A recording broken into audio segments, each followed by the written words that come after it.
शेष वक्तव्य देवाई जहाँ को डाकिबी जे कि शेष ही स्मरणिका लेखा देले से लेखाटी मत एत आकर्षण लगे जगह नाला समय नाला किंतु लेखाटा आग को पड़ी आसला जमी खाइबा भोजन चलता बेले लास्ट जमी पायस टे मिले सेमती यहाँ को मत पायस भाया लगुच निवेदन करी से कवितार आर्टिकलटी सेमती होता जे सरीगला आम खुशी आज ये सब कुछ सरी जाऊँगी आ गए वक्तव्य कहबार ना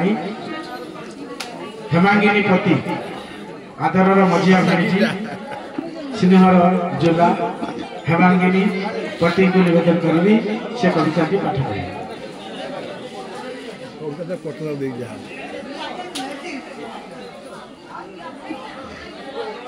पढ़े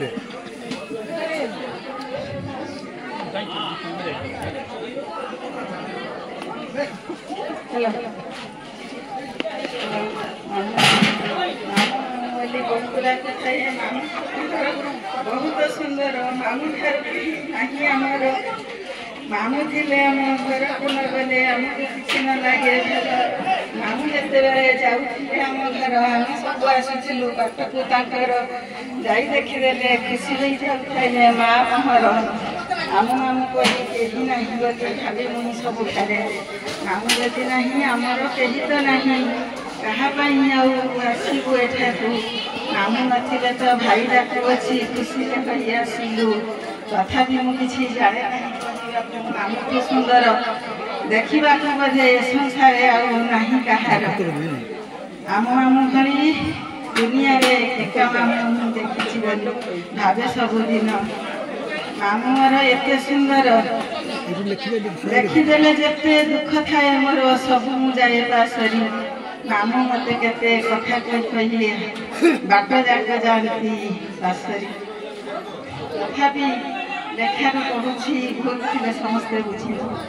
माँ नथिले तो मुझी बोली जे कहती प्राण भरी सी मोर मामू जगते विरल इंद्रधनु सभा परी शांत कमनीय नम्र व्यवहार दीर्घ गुणावली जेते ज्ञान गंताघर अटे अभिमान अनुभव हुए सते आचरण आचारण तांको विनय गुण रे पूर्ण हृदय रे निरा मनीष मोर मामू थिले दानांतर सूर्य नादे भरा विश्वासर भगवती घर